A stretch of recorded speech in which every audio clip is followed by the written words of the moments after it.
gracias y gracias por venir. Aquí estamos una vez más. Es la 24ª sesión del Think Tank que coorganizamos con la Escuela de Arquitectura y Diseño del IE y Broadway Malian. Y hoy nos hemos planteado un megatema, megatendencia 2026.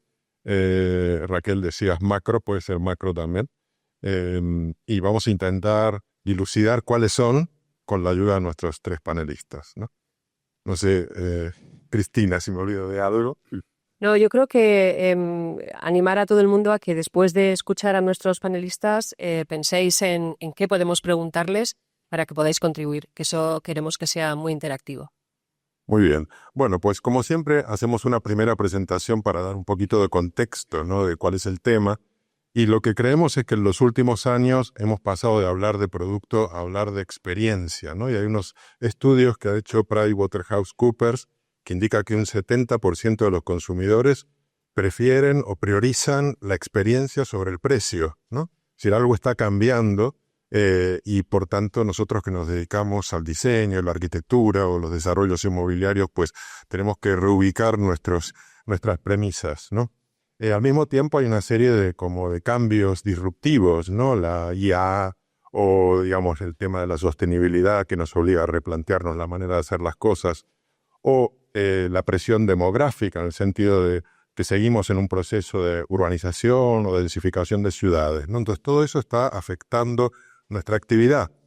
Y para poder identificar esas megatendencias 2026, pues hemos pensado en agruparlas en tres apartados, ¿no? Un apartado es la tecnología. No hay ninguna duda de que la tecnología nos está marcando la gran diferencia. Otro apartado es la sociedad, cómo cambian las expectativas, ¿no? De nuestros usuarios y las prioridades colectivas. Y una tercera variable es el capital, a dónde va el dinero, cómo se deciden las inversiones, ¿no? Entonces vamos a intentar, junto con el panel, barrer estas tres áreas y salir de esta sesión con una cierta idea de cuáles son las megatendencias 2026. Más que prever el futuro, buscamos entender qué fuerzas ya están operando. Ese es un poco el lema de la sesión de hoy. Y pasamos ya a las preguntas para el debate. Pues gracias por la introducción, Jorge. Yo creo que necesitábamos un poco ubicarnos y ese contexto, porque hablar de tendencias, megatendencias o macrotendencias es un poco, nos da un poco de ansiedad, ¿no? Porque es como de qué estamos hablando. Y realmente de lo que queríamos hacer con nuestros expertos de hoy es justamente hablar con gente que están ya de alguna manera implementando esto que estamos hablando, que son megatendencias, es decir, desde la realidad, desde lo que está pasando ya.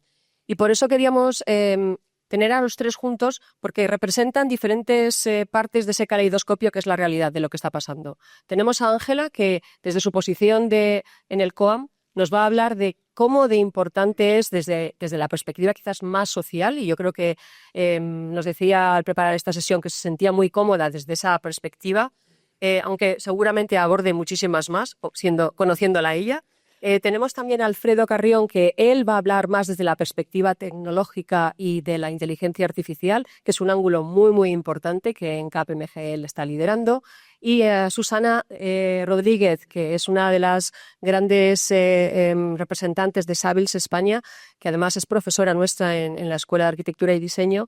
Y ella nos decía, es muy importante pensar y hablar del capital, qué está pasando con las inversiones. Entonces, con esas tres premisas, esos puntos de vista, vamos a abordar un poco esta sesión de hoy. Y empezaría preguntando qué es lo que está cambiando de verdad, ¿no? Realmente qué es lo que está pasando y si verdaderamente están produciendo esos cambios que todo el mundo estamos diciendo que están ahí. Entonces empezaría quizás con Alfredo para romper una lanza en lo que tiene que ver con tecnología, y te diría un poco cómo ves tú lo que tus clientes están experimentando, qué es lo que principalmente están experimentando y por qué. ¿Por qué crees que eso es lo que principalmente les está afectando? ¿El qué y el por qué? Vale. Oye, lo primero, muchas gracias a Jorge, Cristina y toda la organización por contar con nosotros para dar el punto de vista de tecnología. Y Cristina, respondiendo un poco a tu pregunta, te diría que, y no va a ser ninguna sorpresa por cómo me habéis presentado y lo que está pasando, ¿no? Que claramente la IA, ¿no? La inteligencia artificial. Es verdad que Como sabéis todos, la inteligencia artificial es un tema que desde hace 3 años y medio se ha democratizado mucho, pero es cierto que llevamos décadas trabajando con IA, ¿vale? Y en esta industria en concreto, yo creo que de una manera razonablemente intensiva. Si nos bajásemos un poquito más a detalle dentro del concepto IA, yo creo que una cosa que está marcando mucho en la tendencia de aquí a los 2, 3 próximos años es el concepto agentes de IA, que probablemente lo hayáis oído. Y básicamente es un cambio de paradigma porque pasamos de una analítica que inicialmente fue descriptiva, que nos permitía entender qué es lo que estaba pasando con sistemas como BIM y otros sistemas que se utilizan en la industria. Hemos ido dando pasos para ser capaces de predecir qué cosas van a pasar, qué escenarios podemos incluso construir para ver qué efecto tienen en los usuarios y en las empresas y en la sociedad, ¿vale? Que ahí uno de los game changers fue claramente los gemelos digitales, ¿vale? Y ahora estamos en un punto en el que, entendiendo el contexto, siendo capaces de tomar decisiones basadas en datos históricos y datos contextuales, tenemos tecnologías, ¿vale?, que son capaces de accionar cosas, que son los agentes. Tienen una agencia, tienen una autonomía, y esto claramente es algo que va a tener un impacto cross-industria, sin ninguna duda. En el caso concreto de real estate y de todo lo que estamos comentando en este foro, también va a ser, yo creo, que algo muy crítico, y lo estamos viendo ya en nuestros clientes. La reflexión aquí es si el momento de madurez de esta industria en cuestión permite que esté al alcance de cualquier empresa el implantar agentes de IA con éxito y que realmente seamos capaces, ¿vale?, de capturar valor. El por qué yo creo que va un poco implícito, Cristina, pero yo para mí va hilado con lo que comentaba Jorge al principio. Estamos pasando de una visión producto a una visión experiencia, ¿vale? Y yo creo que esto está pasando en muchos sectores. Y para ser capaces de poder gestionar una experiencia que sea personalizada, es fundamental que tengamos la capacidad de poder hacer un análisis y una activación sobre lo que hemos sacado de esos datos de una manera masiva. Y eso sabemos que por temas económicos, temas de capacidad, es difícilmente conseguible con mano de obra humana únicamente, ¿vale? Entonces yo creo que esto es lo que nos hace pensar que es una de las grandes tendencias y que, como os decía, la reflexión es saber si en este momento la industria y los players están preparados para adoptarla o tienen que dar una serie de pasos para poderlo hacer. Entonces no es que estemos sobreestimando su importancia, ¿no? La de la inteligencia artificial. Yo te diría que hay una doble visión que es paradójica, ¿no? Que es, yo creo que el corto plazo lo estamos sobreestimando, sin ninguna duda, y esto es muy humano, yo creo que nos pasa siempre, ¿no? El tema de el corto plazo, pensar que podemos hacer mucho y que en el largo plazo no somos capaces de hacer tanto. Y creo que es así porque estamos pensando que la inteligencia artificial es un plug and play y tiene sentido. Nos han educado OpenAI, ChatGPT, que es lo que hizo que todos hablemos de inteligencia artificial, nos ha enseñado que descargándonos una aplicación y preguntándole cosas hay una máquina mágica que nos responde a todo y además parece que lo que nos dice es todo correcto. Nada más allá de la realidad, esto es un tema muy complejo y que en un entorno empresarial pues conlleva muchísimas variables, ¿vale? Más allá de la tecnológica. No sé si visteis, pero hace unos meses el MIT sacó un informe en el que hablaba de que el 95% de los pilotos que se hacían con inteligencia artificial generativa fallaban.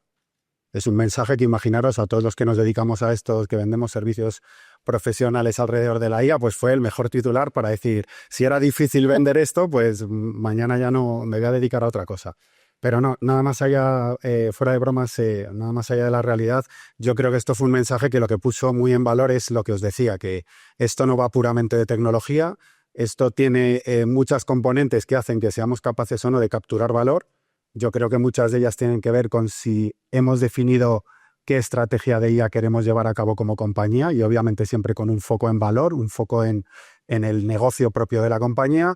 Luego todo lo que tiene que ver con gestión del cambio, que es uno de los principales stoppers en este tipo de adopciones y demás. Sin meterme mucho en detalle, es un tema, como os decía, que requiere una serie de fundacionals. Uno muy importante es el dato. No todas las empresas están ahí. Y por tanto creo que subestimamos el efecto a largo plazo porque cuando esto esté listo el impacto que va a tener es enorme, lo sobreestimamos en el corto plazo porque sin tener cubiertos estos fundamentals la captura de valor es prácticamente improbable. ¿vale? Entonces, yo creo que es un poco paradójico. La tecnología está lista, tiene la capacidad, pero necesita muchos inputs en forma de humano, en forma de estrategia, en forma de dato, entre otras muchas cosas, ¿vale? Para poder capturar valor. Pues muy interesante, volveremos seguro a tocar estos temas luego. Ángela, desde la parte como más social dado tu trabajo, que trabajas con muchísimos profesionales además, dentro de todos estos cambios de los que estamos hablando, ¿no? o de los que vamos a hablar, ¿estamos diseñando para estilos de vida que son una inercia del pasado o verdaderamente estamos ya planteando una respuesta a esta economía de la experiencia que es la que nos aborda hoy? Bueno, yo creo que seguimos diseñando en gran medida por inercia para estilos de vida del pasado, aunque solo sea porque muchos, por ejemplo, de los nuevos desarrollos que se van a construir están basados en una regulación urbanística que ya está obsoleta y de hecho sobre la que ya se está trabajando para su renovación y atendiendo un poco a cambios sociales que se van evidenciando, ¿no? El aumento demográfico, pero el aumento también de la esperanza de vida de la edad, es decir, las personas vivimos cada vez más y la ciudad de Madrid y la región de Madrid va a tener cada vez un mayor porcentaje de población mayor de 65 años. Vamos a superar a Japón en la esperanza de vida en el 2050, superando los 85 años de edad media. Cada vez la gente va a vivir más sola, es decir, si en Madrid necesitamos cerca de 600.000 viviendas de aquí al 2050, casi la mitad de esas viviendas, según las tendencias y los datos demográficos, van a estar habitadas únicamente por una persona. Eso implica muchos cambios también en el diseño, ¿no? Y luego han cambiado también el teletrabajo, o sea, en Madrid hay hasta un 25% de personas que ya teletrabajan. Eso cambia también las formas de consumir, de movernos. Es decir, la sociedad, lógicamente, afecta al producto porque el producto tiene que adaptarse a la sociedad.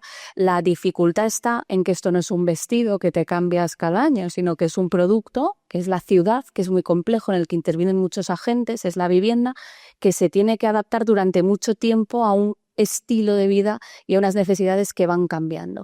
Esa adaptabilidad es la que es difícil integrar primero en lo que ya existe y solo se puede hacer a través de actuaciones de rehabilitación o de regeneración urbana profunda que hagan que nuestras ciudades respondan a requisitos, pues fíjate, los requisitos ambientales e incluso financieros están como muy consensuados, están muy establecidos ya en directivas europeas, en normativas. Tenemos que descarbonizar, tenemos que reducir nuestras emisiones.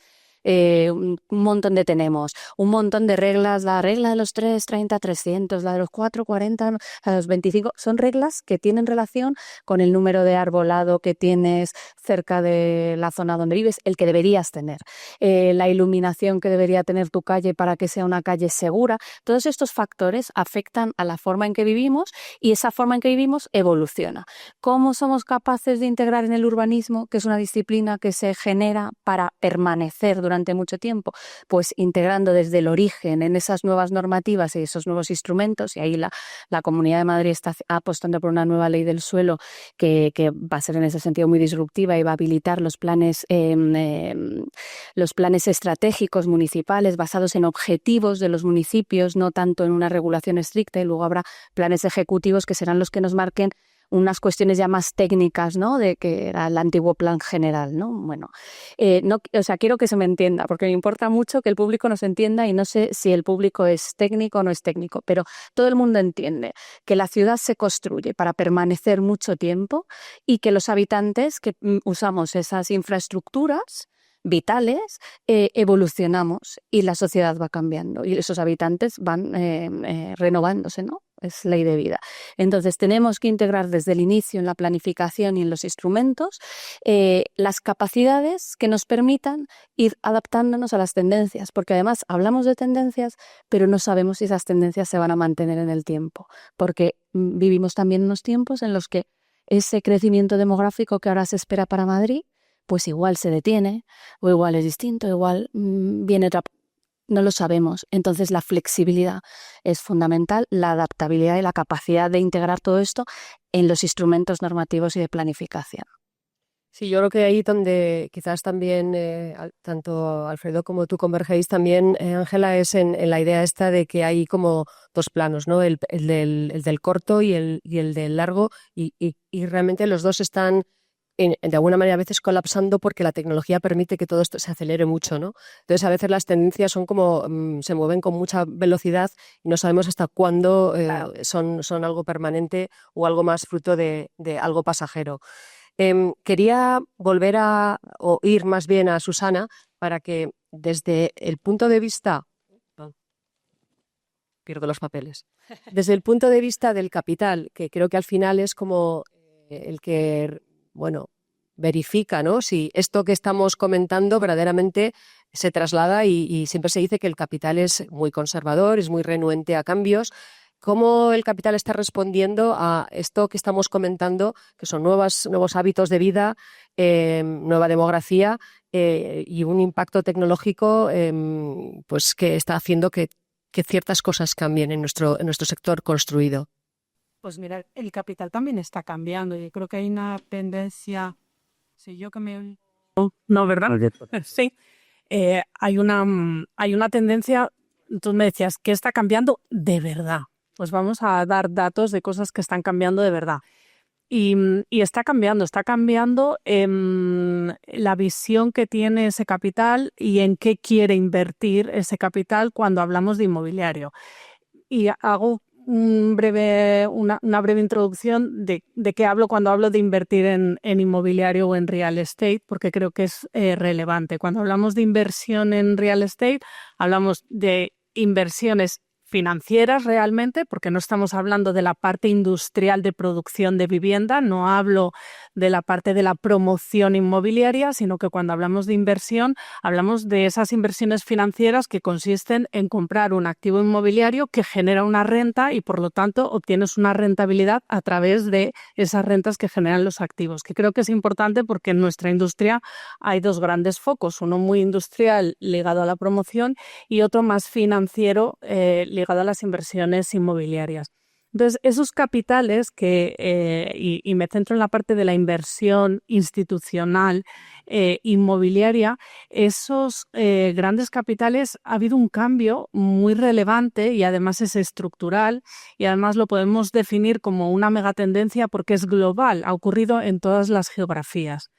Y los anglosajones, que sabéis que les encanta ponerle títulos a las cosas, pues esto lo ha denominado la gran rotación, ¿no? The Great Rotation del capital. ¿Y en qué consiste la gran rotación del capital?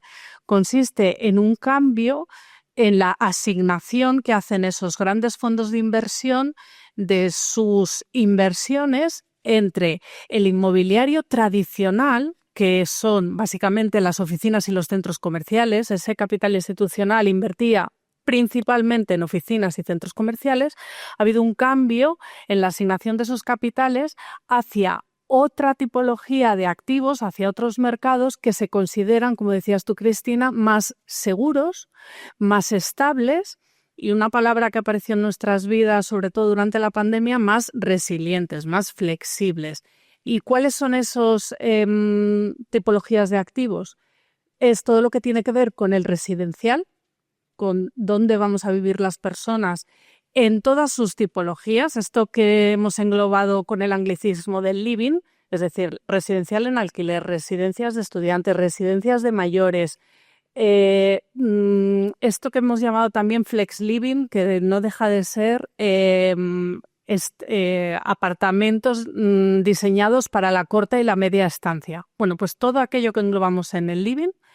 El segundo gran cajón que ha cobrado mucho protagonismo es la logística y el tercero, muy ligado evidentemente con las tecnologías, los data centers. Entonces ha habido un cambio estructural importante en la asignación de esos capitales globales de las oficinas y los centros comerciales, que era el inmobiliario tradicional, a estos nuevos. ¿Qué tienen en común estos tres? El living, los data centers y el logístico, que a priori parecen muy poco, no parece que tengan nada en común.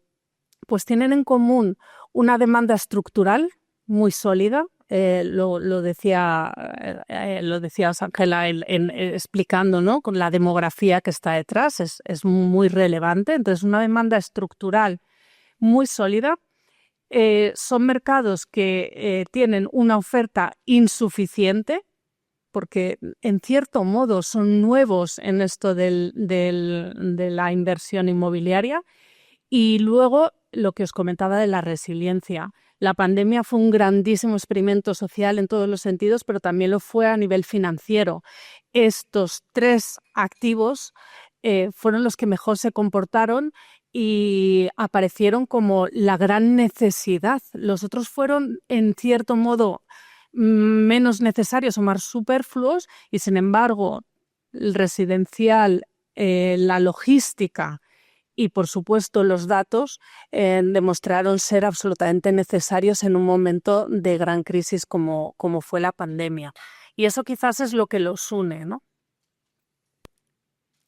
Vamos a pasar al segundo apartado y centrarnos ya en la experiencia y ver cómo logramos dotar a nuestros productos de ese factor, de esa cualidad. Y yo tenía una primera pregunta para Ángela, ¿no? Como arquitecta. La economía de la experiencia implica unos espacios que sean emocionales, que nos generen ese... Pero por otro lado tenemos que hacer proyectos que sean realistas, que sean funcionales, que respondan a las necesidades del cliente. ¿Cómo hacemos? ¿Cómo se hace?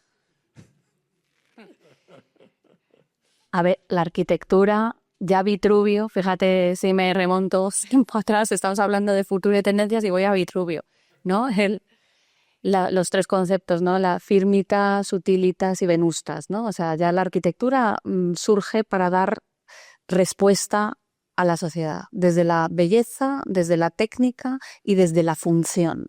La función es fundamental. Pues, ¿cómo se hace? No se proyecta igual para una sociedad en la que la gente joven no se puede emancipar, no tiene, o sea, hay muy pocos jóvenes que pueden acceder al mercado de la vivienda, en el que el tamaño medio de las viviendas también se está reduciendo. Por eso que decía antes de que tendemos a viviendas que van a estar, o sea, en los hogares se han reducido el número de personas, la experiencia. Pero, ¿qué es la experiencia? Yo es que me emociono cuando entro en un espacio bonito, bien iluminado y bien diseñado, y a lo mejor hay mucha gente que se emociona sin tener los criterios técnicos de por qué está bien iluminado, bien diseñado, simplemente transmite algo. Eso es el control de los factores que tenemos a nuestro alrededor, que son eso, la luz, la orientación, el ambiente, el aire, la distribución.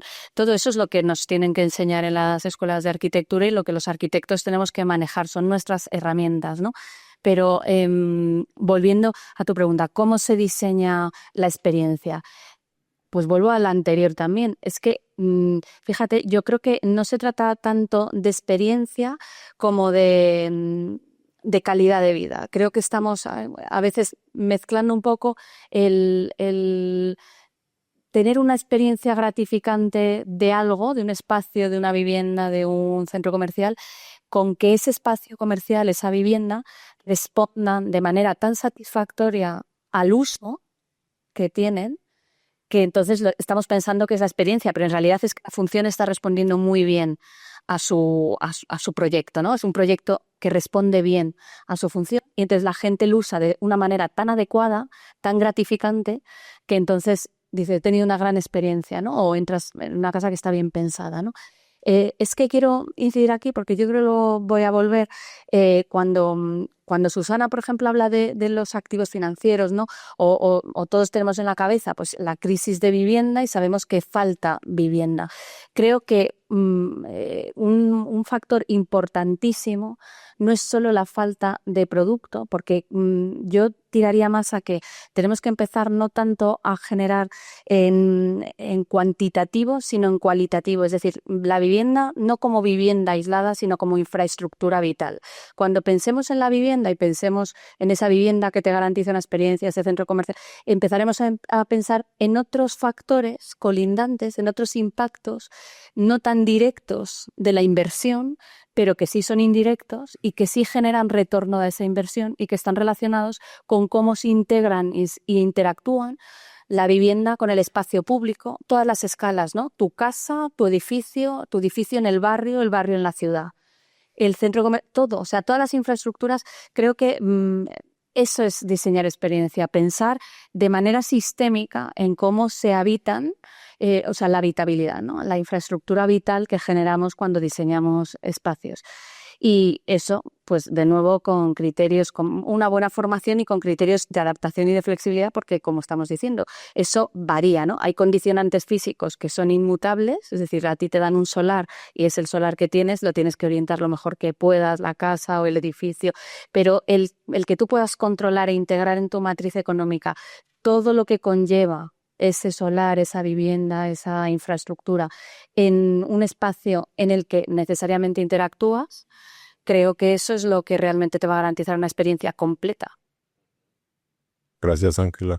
Mira, a la hora de hacer la presentación y acompañar cada pregunta de una imagen, pues claro, yo dije, esta es la oportunidad de poner imágenes propias. Bueno, entonces, pero este proyecto en concreto me parece que es un ejemplo de cómo dotar de experiencia un centro comercial en base a paisajismo y meter actividades de ocio como por ejemplo playgrounds y demás. La diversidad de usos es básica también. Con lo cual nos estamos convirtiendo nosotros los diseñadores también en especialistas en cosas inéditas que cuando estudiábamos no las hicimos. Por ejemplo, diseño de playgrounds, paisajismo, ver. Es decir, luego el diseño del edificio, pues más o menos todos lo pueden hacer. Pero digamos lo que lo diferencia son esa especie de capa añadida. Pero yo creo que esa capa añadida, además, una diferencia también es que ya no proyectamos o no diseñamos solos o no deberíamos hacerlo solos. Creo que es muy importante integrar a otros especialistas y a otras profesiones y otras disciplinas con las que nos ayuden a decir, oye, para los niños, o sea, para los mayores, para ciertos públicos que van a usarlo y que nosotros no somos los expertos, nosotros solo podemos ser los coordinadores o los directores de orquesta, pero sociólogos, economistas, ingenieros, o sea, los recursos, por ejemplo, el diseñar, renaturalizar una zona está muy bien, pero tenemos también que hacerlo teniendo en cuenta los recursos, el uso de esos recursos, la vuelta al ciclo de vida, ¿no? De esos recursos, la economía circular, los parámetros ambientales, o sea, se ha complejizado todo mucho y necesitamos trabajar de manera colaborativa con otras profesiones. Sí, muy de acuerdo. Susana, la voz del capital. Me interesa mucho cómo ve la experiencia del capital y si la puede medir, si puede, digamos, a la hora de determinar el valor, darle un apartado también a la experiencia y ponerle un número. Me ha tocado ser aquí el tío Gilito de la mesa, ¿no? Que parece que estoy en el sótano contando monedas. Pero os digo una cosa, en una industria como la nuestra, que es tan intensiva en capital, o convencemos al capital y le traducimos todo esto a que genera retorno, o será muy difícil que generemos esos espacios que necesitamos para las personas. Entonces yo creo que todo está muy interrelacionado y ahí está mi labor. Traducir todo esto en algo que se pueda medir y que de una manera u otra podamos meter en una hoja Excel. Si aquello no llega al Excel, aquello no genera retorno y si no genera retorno, hay que medir. No habrá inversión para poder hacer centros comerciales mucho más habitables, pero por supuesto vivienda y otra serie de cosas que además se están demostrando activos muy contracíclicos y que tiene que ver también con cosas que estamos hablando aquí y que es una tendencia también muy relevante, que tiene que ver, por ejemplo, con los espacios educativos. Es otra tendencia muy relevante. Todo lo que tiene que ver con el retail esencial, que tiene que ver con la alimentación, con la proximidad, no solo los grandes espacios, sino también. Entonces, hay una serie de elementos contracíclicos que esta industria ha sabido ver y valorar. Entonces, ¿cómo traducimos la experiencia que me preguntabas? Y es muy buena pregunta, en algo que podamos introducir en una celda de Excel. Bueno, pues aunque parezca mentira, se hace y es relativamente sencillo. Y os voy a dar ejemplos. ¿Cómo traduzco la experiencia en qué la traduzco? Pues mira, la traduzco por un lado en tasas de ocupación, porque al final aquello que genera rentas una parte muy relevante es cómo de ocupado está mi activo. Si la experiencia es buena, por ejemplo, en un activo residencial, las tasas de ocupación y los ritmos de comercialización al ritmo que yo soy capaz de llenar ese activo es mucho más rápido y eso tiene un impacto directo en la tasa interna de retorno de mi proyecto. Ritmos de comercialización y tasas de ocupación. Otro tema muy relevante que tiene que ver con la fidelización. Esto en algunos segmentos, por ejemplo en el segmento de las residencias de estudiantes, se llaman los rebooking, ¿no? La gente que año tras año repite. ¿Cómo fidelizo yo a ese estudiante?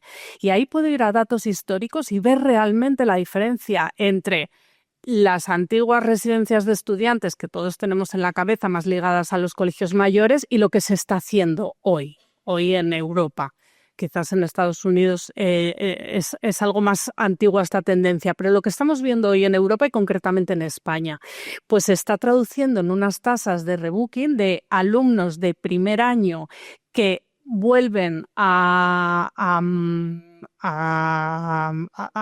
segundo año que mantienen su estancia en la residencia de media de un 30%, que era impensable. Un 30% de los alumnos de primer año se quedan un segundo año, pero es que la tasa de rebooking del segundo al tercero es ya del 15%.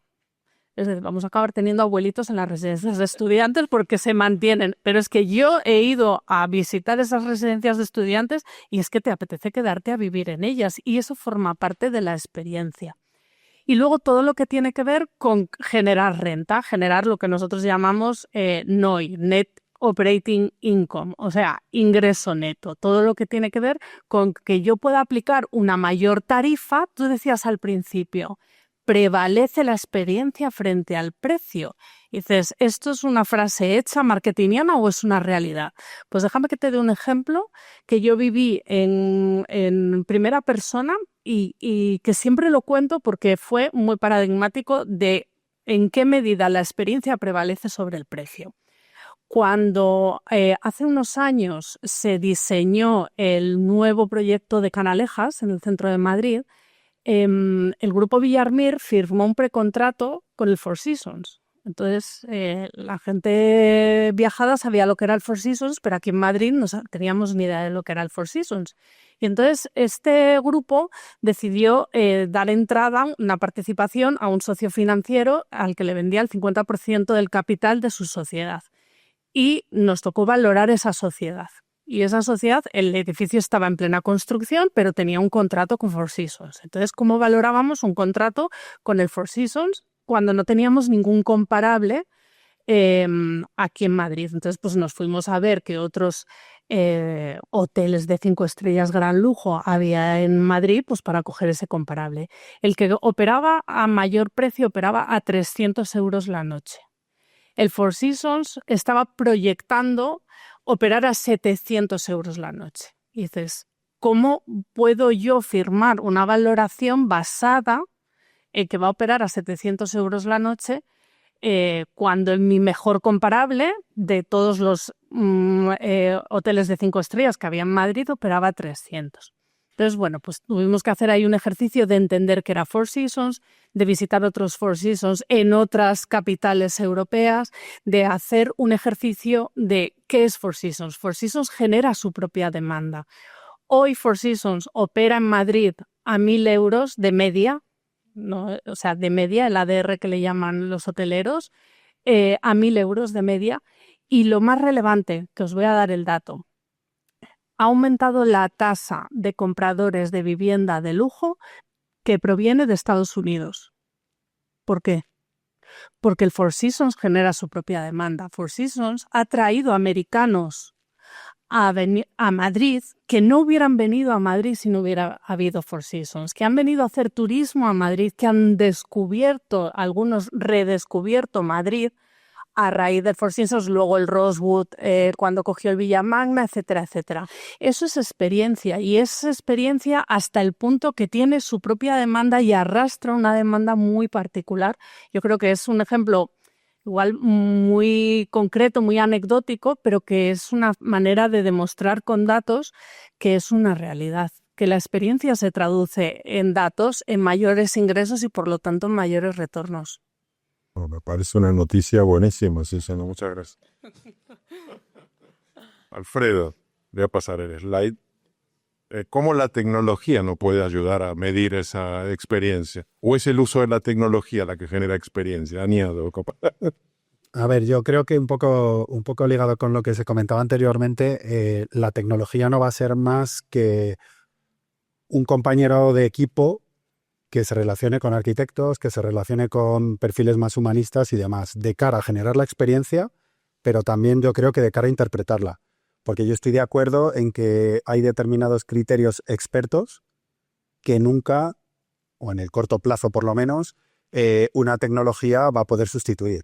Entonces yo creo que la tecnología lo que nos está permitiendo es hacer, por decirlo de alguna manera, esa auditoría de creencias, ¿no? Porque es verdad que hay ciertas creencias sobre qué es bonito, qué es funcional, qué es técnicamente correcto, que un análisis de datos utilizando tecnologías avanzadas, como puede ser la inteligencia artificial, ¿vale? Lo que nos da es, pues eso, una auditoría de la creencia. Es decir, ¿realmente lo que yo creo como arquitecto, lo que yo creo como empresario, es lo que el usuario está buscando? Si hablamos de una categoría, un segmento como el que comentaba Susana de residencia de estudiantes, pues probablemente hace unos años el criterio era únicamente del experto.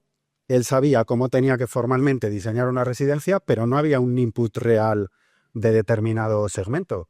Y podemos llegar al punto ahora mismo de casi tener una analítica como la que se tiene en los canales digitales, en una web. Tú en una web eres capaz de ver que para determinados perfiles de usuarios o de clientes no funciona lo mismo. Y claro, tener eso basado en datos te permite, como el caso que comentaba de Four Seasons ahora, saber que hay dos cosas que a priori un experto puede pensar que son lo mismo, pero los datos que tiene por debajo y las tecnologías que te permiten, de hecho, validar hipótesis, te dicen que aunque Four Seasons tiene 5 estrellas, para determinado perfil de cliente la elasticidad de precio es otra y, por tanto, el business case que te están planteando, que a priori en un estándar experto únicamente no encaja, pues sí que encaja. Y esto es un ejemplo de un segmento y de un caso muy concreto, pero si esto lo llevas a residencias de la tercera edad, si lo llevas a temas de alquiler de oficinas, que yo esto he tenido la suerte de trabajar con varios clientes en proyectos de transformación utilizando IA, y ellos están viendo de qué manera pueden ser más resilientes y hacer que el activo que tienen no se quede obsoleto, que es una de las grandes preocupaciones que tienen en el corto o medio plazo, y saber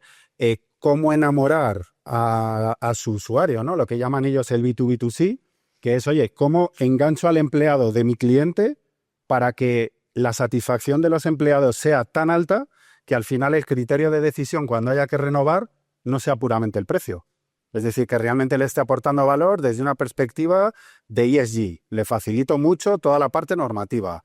Que le facilite la vida desde una perspectiva de puro OPEX. De, oye, yo te smartizo todo tu edificio para hacer una reducción de consumo energético. Y estamos viendo ahí, digamos, KPIs que tienen que ver con esa parte, pues que un contexto apalancado en tecnologías como la inteligencia artificial te permite obtener hasta un 40% de reducción de costes. Pero es que también tienes la parte de engagement con empleado, que en unos casos es más pasiva porque tiene que ver con determinados sensores que se instalan a lo largo del edificio, pero en otros casos tiene que ver con un análisis del sentimiento. Y ojo, no quiero decir con esto que se esté analizando el sentimiento ni mucho menos, porque esto es algo que sabéis que está prohibido por el AI Act, ¿vale? Por la regulación europea, pero sí que es cierto que hay una serie de activos que utilizan las marcas como aplicaciones del empleado para medir experiencia, para hacer consultas más o menos activas, que lo que les permite precisamente a las empresas es cruzar datos de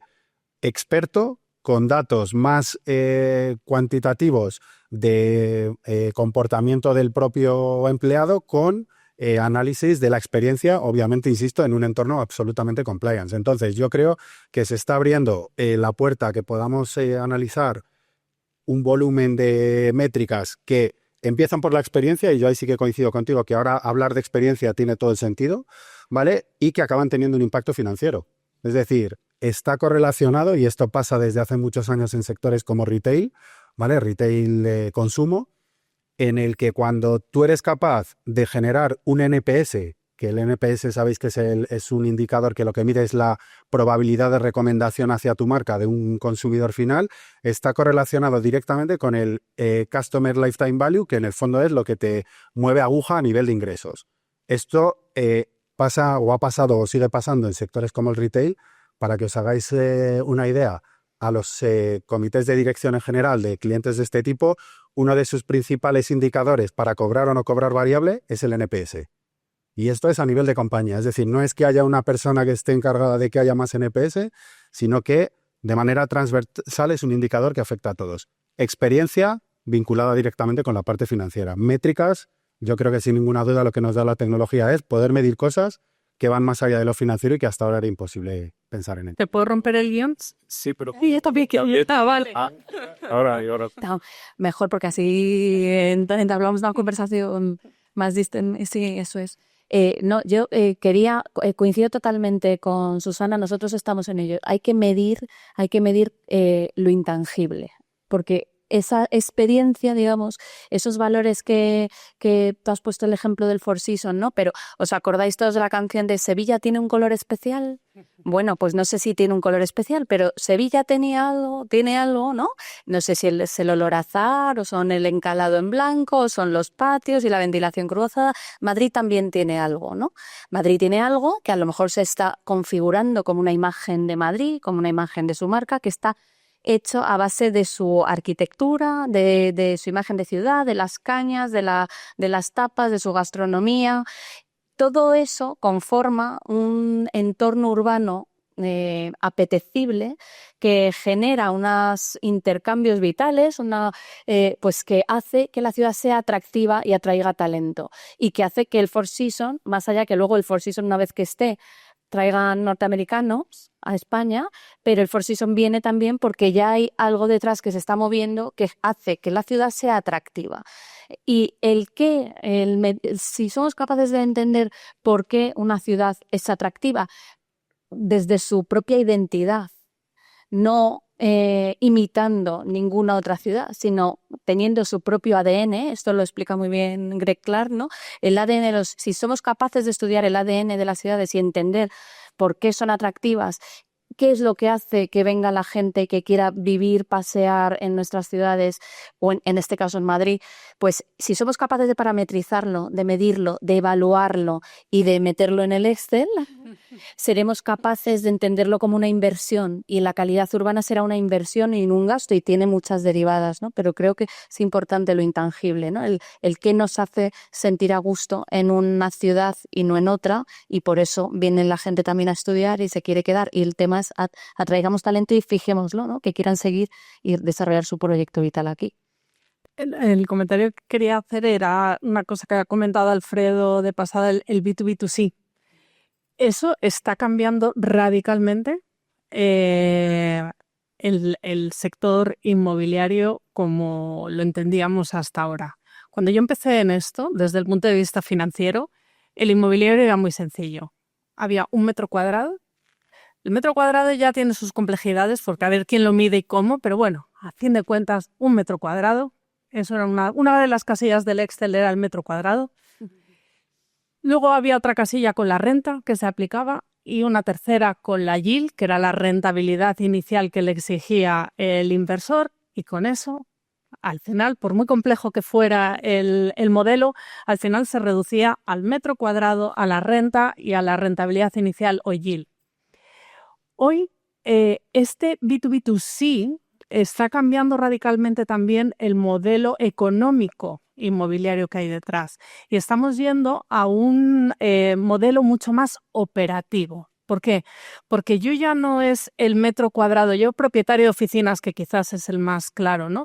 Yo, propietario de oficinas, no tengo una relación simplemente con la empresa a la que le alquilo el metro cuadrado a una determinada renta y sabiendo la rentabilidad inicial que le exijo, eso es todo, sino que yo, propietario de oficinas, me empiezo a preocupar porque el cliente de mi cliente, que es ese sí, esa C del B2B2C, esté a gusto, porque esa es la manera en la que yo consigo estabilidad y predictibilidad de mis ingresos. Entonces hemos traspasado esa barrera el B2B, de simplemente propietario de oficinas que trabaja con un corporate al que le alquila un metro cuadrado, a empezar como propietarios y como inversores a preocuparnos de la operativa, de qué está pasando dentro. En los hoteles ya existía, hace 25 años cuando yo empecé en esta industria, luego empezaron un poco los centros comerciales, de alguna manera, el propietario se tenía que ocupar. Su cliente es el operador, el Zara de turno que vende la ropa, pero ya se tenía que preocupar un poquito de que el visitante estuviera cómodo, que la temperatura fuera la adecuada, que la iluminación fuera la adecuada. Ya dio un poquito ese salto a mirar al cliente de su cliente, pero es que ahora esto ya ocurre en todo, en el living, en todo y en las oficinas también, y poco a poco lo veremos probablemente también, lo estamos empezando a ver hasta en las naves industriales y logísticas, donde los propietarios están diseñando alrededor de la nave una zona para correr, para que ese empleado que va a trabajar en la nave también tenga su espacio de wellness. Es que yo creo que es brutal. Lo que me parece interesante, por cruzar un poco todo lo que estáis diciendo, es que, y que igual no hemos hablado tanto de esto, es que todas esas transformaciones también a nivel generacional, es decir, el que se viva más, el que se viva también mejor, el que coincidan 5 generaciones en los espacios de trabajo, hace que todas las experiencias, por así decirlo, que se están ofreciendo, tenga que también tener en cuenta esas nuevas realidades. Hablabais del teletrabajo, hablabas de una cifra de 25%, no sé si eso no sé si eso es de forma continua o al menos un día a la semana, pero sea como fuere, es un dato muy importante que también afecta lo que pueden ser experiencias híbridas, donde... Mira, 15% nacional y superior al 25% en Madrid. Teletrabajo consolidado. Con lo cual, volviendo un poco a lo que decíais, por intentar amparar un poco una pregunta que os encuadre a todos, quería también un poco, como colofón, si podéis un poco apuntar a todo esto que habéis comentado, ¿no? Que hay un capital que está mirando quizás a este nuevo residencial de una manera como flexi, hablabas también de residencial para estudiantes, la logística. También hablabas de la parte de educación, ¿no? Como un nuevo, quizás una nueva tipología. El medir, ser capaces de medir, pero no solo medir desde una manera pasiva, sino desde ser capaces de adaptar, ¿no? En tiempo real, prácticamente. Y que eso también no sea solamente una alimentación del dato desde arriba, sino de un dato quizás también mucho más democrático, ¿no? Quienes están alimentando.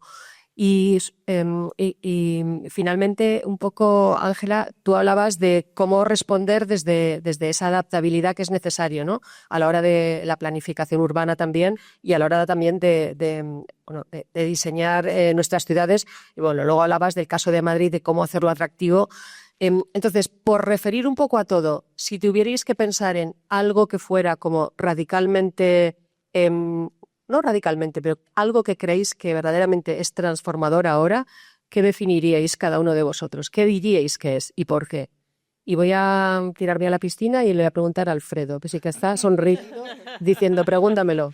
Bueno, pues yo tiro para lo mío y yo creo que la parte tecnológica y en concreto el dato y la IA lo que nos permite es que en este momento en el que estamos, que yo creo que coincidimos todos, que es un momento de cambio brutal, en el que convivimos con intereses casi opuestos de usuarios y consumidores muy diferentes, el tener una base de datos, como decías Cristina, que nos permita tener una mínima fuente de la verdad y sobre eso complementar con criterio humano, lo que nos va a permitir es, primero, ser resilientes ante un contexto que está complicado, lo hablábamos antes, y más allá de todos estos cambios de comportamiento que estamos viendo en la sociedad, hay temas geopolíticos que nos guste o no nos guste tenemos que tener en cuenta para que luego en ese Excel la casilla que salga en verde.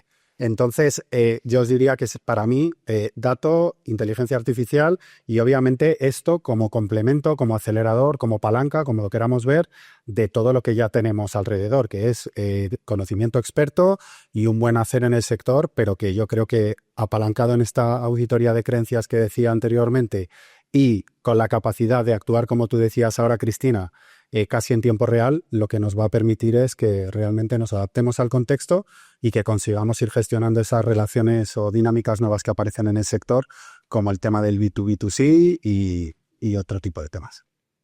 Ángela. Pues yo creo que lo que habría es que incorporar en la medición de esa resiliencia del activo la habitabilidad, con indicadores claros y medibles que los vinculen con salud, con bienestar, con confort. Ya hay algunos que se meten, ¿no?, relacionados con regulaciones que están muy claras ya de ambientales y financieras, ¿no? Hay regulación, pero faltan algunos otros que son menos claros, pero que tienen relación directa. Y solo digo esto, los médicos en los grupos de trabajo de Madrid 2050 nos han dicho, y lo repito mucho porque me encanta que lo hayan dicho los médicos y no nosotros, pesa más en la esperanza de vida el código postal que el código genético. Y eso lo dicen los médicos. Es decir, entonces, incorporemos para la resiliencia de los activos todos esos retornos de la inversión que repercuten en el ahorro del gasto sanitario, en el aumento de esperanza de vida, el aumento de actividad económica que generan entornos diseñados con calidad. Susana, Pues mira, desde la mirada del tío Gilito. El tío Gilito ve una oportunidad enorme por la predictibilidad, estabilidad y sostenibilidad de los ingresos que genera en la vivienda asequible. Y sin embargo, como país, tenemos pendiente resolver determinados temas, sobre todo algunos de ellos regulatorios, para que esto ocurra. Entonces te diría que desde el punto de vista del capital, lo que está de verdad buscando y que en otros países sí está resuelto con capital privado, tiene que ver con la vivienda asequible. Es la gran oportunidad. Pues bueno, buenísimo realmente el debate. Solamente una cosa me ha deprimido, que es lo que has dicho tú, Alfredo, que no se puedan medir los sentimientos. Me hubiese encantado, ¿no?, que nos pongan... No es que no se puedan medir. No nos deja. Está prohibido. En un entorno compliance, si quieres hacerlo, tienes que seguir una serie de pasos. Es decir, de manera sin que esté informado el consumidor, no se puede. Luego hablamos. Luego hablamos. Bueno, y aquí llegamos al apartado que más me gusta, que es las preguntas del público, que debe haber miles de preguntas, empezando por Dimitri. Buenas tardes, soy Dimitri Latzas. He pasado mi vida profesional arreglando accesos en coche, aparcamientos de centros comerciales y movilidad en general. Mi pregunta es, en los centros comerciales en particular, por cada metro cuadrado de comercio tenemos 1 metro cuadrado de parking. Dentro de quizá 5, 7 años no utilizaremos un coche privado, iremos en robotaxi. Ya existe en San Francisco, hay ejemplos que podemos mirar ya. En un centro comercial de 25.000 metros cuadrados tendremos, por tanto, 25.000 metros cuadrados. Son imagen libres donde no habrá coches. Además, quizá la administración no nos permitirá circular. ¿Qué proponéis como usos para estos centros que van a quedar libres? Ángela. Bueno, la tendencia está a facilitar la flexibilidad de usos y el cambio de usos, no solo el cambio de usos, sino también la flexibilidad de usos. Hasta ahora se hacía una planificación urbanística en la que se trabajaba con la zonificación. Es decir, tú tenías, esto va a ser un centro comercial y entonces eso era una calificación que permanecía de por vida. Y si el centro comercial está abandonado, pues ahí se queda abandonado, una zona conflictiva. No, lo que hay que hacer es que tú ahí puedas hacer pues viviendas, mezclado con comercio, mezclado con un parque, es decir, cambios de uso para permitir esa adaptabilidad. Siempre estableciendo que no todo el cambio de uso es aquí pongo vivienda en un centro comercial que resulta que no tiene ni centro sanitario alrededor, ni educación, ni nada, ¿no? O sea, esa visión integral es necesaria. Cambio de uso, pero entonces proveo de los servicios y de las dotaciones que necesitan las personas que van a usar ese espacio, ¿vale? Entonces esa mixticidad de usos y de servicios, atendiendo también a unas necesidades básicas, que además hay estándares internacionales que los establecen por per cápita, pues yo creo que eso es lo que haría. Permitir, además, por ejemplo, en Japón, que son se puede hacer todo menos lo que no se puede hacer, les funciona.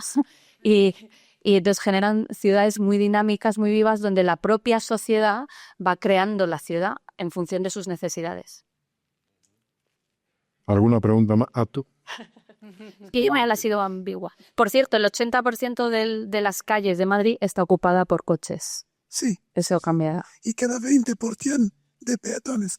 Lo que quería decir es que, por ejemplo, Jane Jacobs en sus libros evoca la ciudad, que es atractiva, donde hay...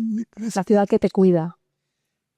En las nuevas ciudades tenemos bloques con nada y tenemos centros comerciales con comercios y coches. Hay espacios libres que son oportunidades para el desarrollo de otros usos, pero hablando, trabajando profesionalmente en este sector, no veo cómo hacerlo. Insisto que hay un nuevo marco normativo en la Comunidad de Madrid, la nueva ley líder precisamente lo que va a hacer es romper esa estanqueidad, esos nichos estancos, y va a facilitar que los propios administraciones locales, los ayuntamientos, puedan definir su crecimiento no en función de unos planos, sino en función de unos objetivos estratégicos que a veces incluso van a poderlos hacer con una mirada territorial, no administrativa, y eso es una ruptura de paradigma total.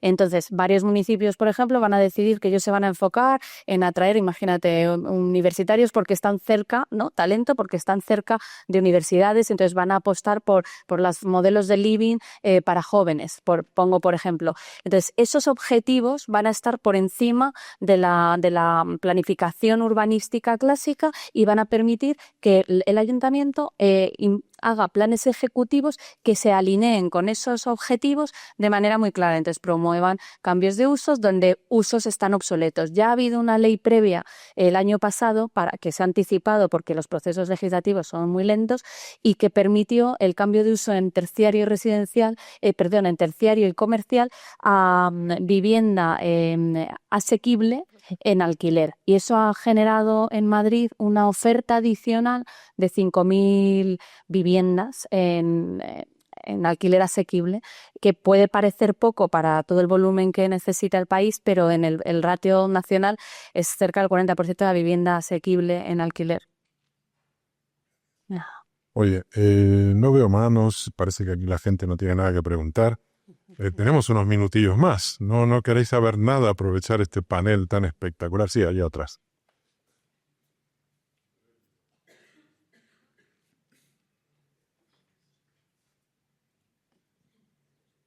Hola, no sé si me oye.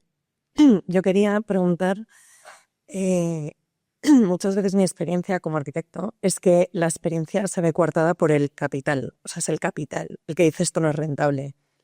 Y estas cosas tan bonitas que habéis enseñado muchas veces es que el inversor te dice, no, haz un metro cuadrado más de lo que sea. Entonces, ahora que estamos con esta problemática de que la vivienda no es asequible, de que vienen americanos a comprar viviendas más caras, ¿cómo se compatibiliza o desde el capital cómo propone integrar esa experiencia? Que en otras épocas de la historia se ha integrado, pero ¿cómo se propone ahora hacerlo? Entiendo perfectamente la pregunta. Yo creo que, primero, que vengan americanos a comprar vivienda de lujo en determinadas zonas de Madrid no es incompatible con que generemos vivienda asequible en otros espacios de la ciudad. Creo que muchas veces el debate, cuando lo simplificamos, es cuando caemos en determinados errores. Creo que una cosa es la vivienda social, que tampoco es la vivienda asequible.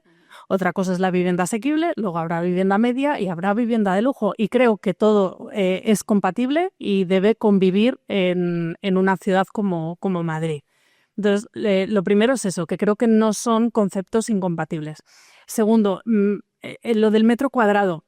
Pues fíjate, mi experiencia es distinta y te pongo algún ejemplo muy concreto de cómo se miraban los proyectos antes y cómo se miran ahora.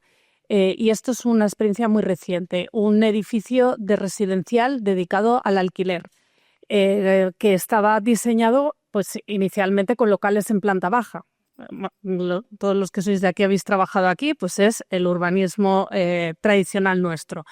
Y este inversor, cuando llega a comprarle directamente al promotor ese edificio entero de 300 viviendas para ponerlas en alquiler, le pregunta si esos locales, que a priori cualquiera que hubiéramos trabajado en este sector hace años, y no te quiero hablar de un valorador o tasador, le habría asignado una renta a ese local y habría visto cómo optimizar los ingresos que provinieran de ese metro cuadrado vía rentas de un supermercado o de una peluquería.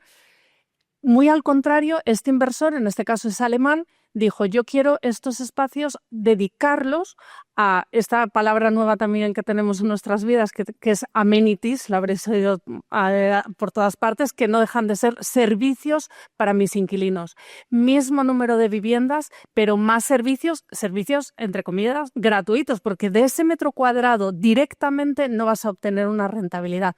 A eso me refiero yo con el B2B2C, o sea, esa mirada más a que tu inquilino esté fidelizado más tiempo. A la larga entiendo que también vas a mejorar los ingresos provenientes de esas rentas, porque comparado con el residencial de al lado, ese inquilino va a acabar pagando más, va a estar más tiempo, va a rotar menos y por lo tanto, vuelvo al principio del relato, ingresos más estables y más predecibles, que es lo que busca el capital. Entonces, mi experiencia en ese sentido de maximízame el metro cuadrado, sí, porque maximízame el metro cuadrado, evidentemente no me lo pierdas, o sea, si lo puedes construir, constrúyelo, pero ese uso que antes era directamente a ver a quién se lo alquilo y le saco la rentabilidad de alquiler, ahora es cómo mejoro la experiencia para conseguir optimizar los ingresos globales.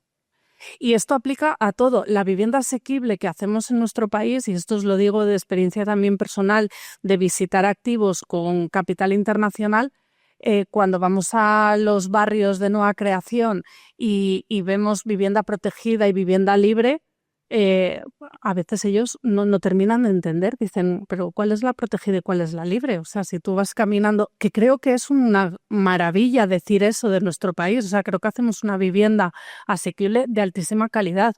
Y eso es lo que ellos quieren seguir haciendo en nuestro país, pero es verdad que según en qué zonas, en qué geografías, pues la regulación no siempre acompaña. Yo añadiría que además, yo creo que además de la buena voluntad y del ver un poco a largo plazo esa rentabilidad que a lo mejor es mayor porque tienes más servicios, también entra en juego que las empresas ahora tienen que hacer unas memorias de información no financiera y hacer unos reportes de los que depende luego también su financiación. Entonces, también ahí optimizan, yo creo, con una financiación verde, una financiación de fondos, ¿no? Mejor sus activos si tienen justificado también un porcentaje de inversión para estas cuestiones, ¿no? Vale, vamos con un par de preguntas más y cerramos allí al fondo.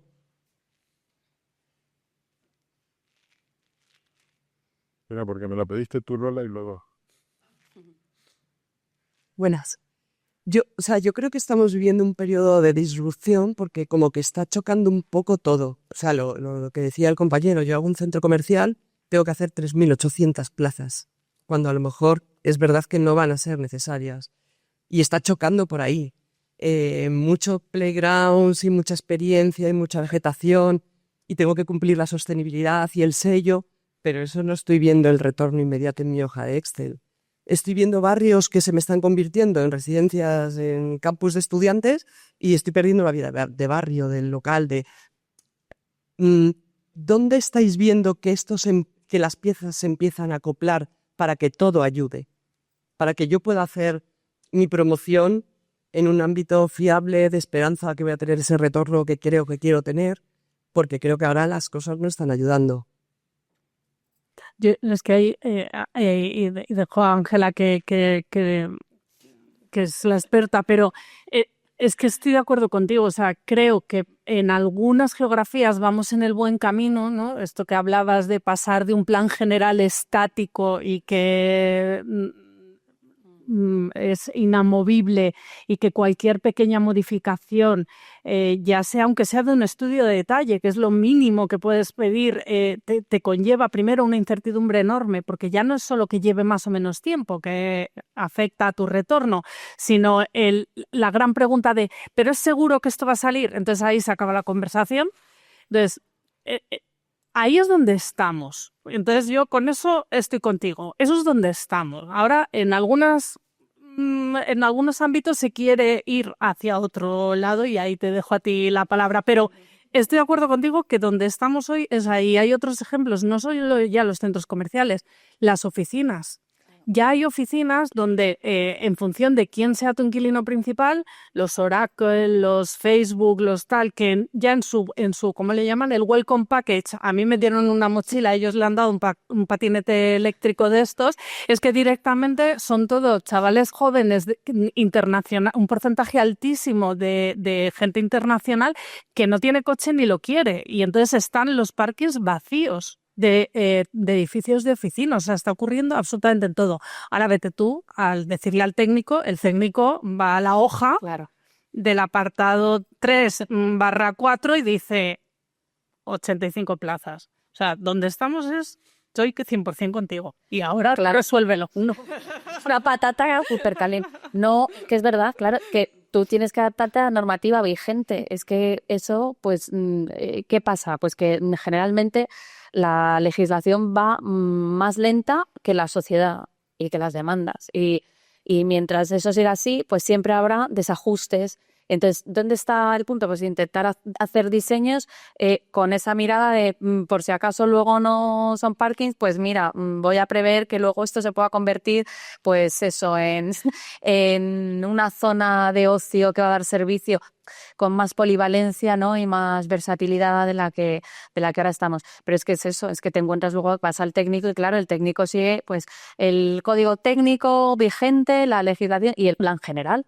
Y es que es el plan general. Nos encontramos con gran parte de todo el crecimiento que va a tener Madrid, sobre todo, pues fíjate, todos los del sureste, ¿no? El famoso Valdecarros, 55.000 viviendas, pero que están basados en un plan general del 57, que es que no tiene... Entonces, pero insisto, la nueva legislación ya está previendo ver cómo incentivar el que sin parar, porque tampoco puedes parar ahora, o sea, con la demanda de vivienda que tenemos, tampoco puedes coger y decir, ahora paramos todo y lo vamos a adaptar a los nuevos requisitos y demandas sociales. No, ¿por qué?